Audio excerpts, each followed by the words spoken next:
This is Scientific American's 60-Second Science. I'm Steve Mirsky.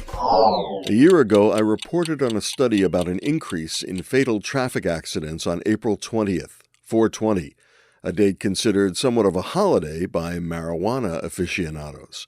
That study was in the journal JAMA Internal Medicine, and it used data from the U.S. National Highway Traffic Safety Administration. The researchers looked at fatal accidents on 420 between 4:20 p.m. and 11:59 p.m. from 1992 to 2016, and they compared that date's data with the day 1 week before and 1 week after. They found a 12% increase in the relative risk of a fatal traffic accident after 4:20 p.m. on 420. 4:20 p.m. being the time that a lot of pot smokers like to light up on 420.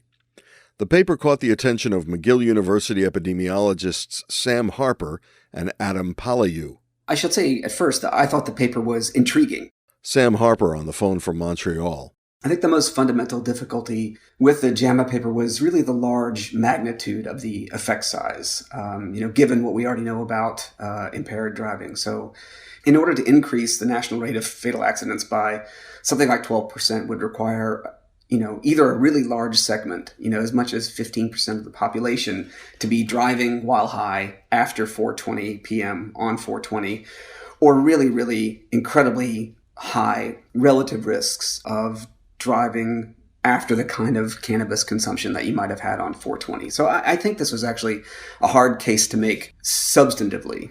Harper and Palayu decided to dig deeper.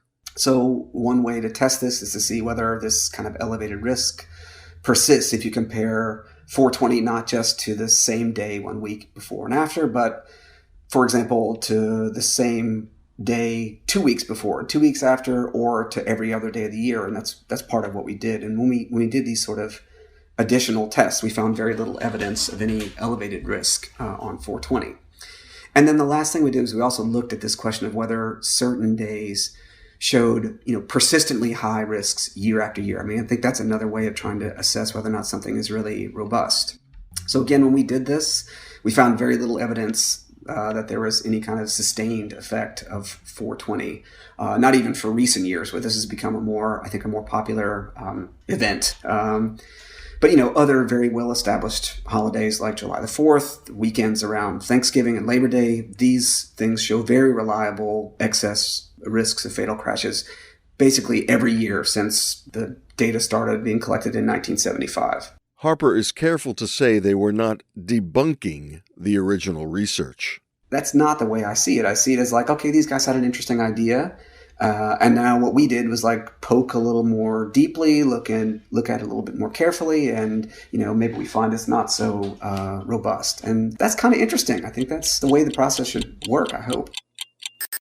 For Scientific American's 60-Second Science, I'm Steve Mirsky.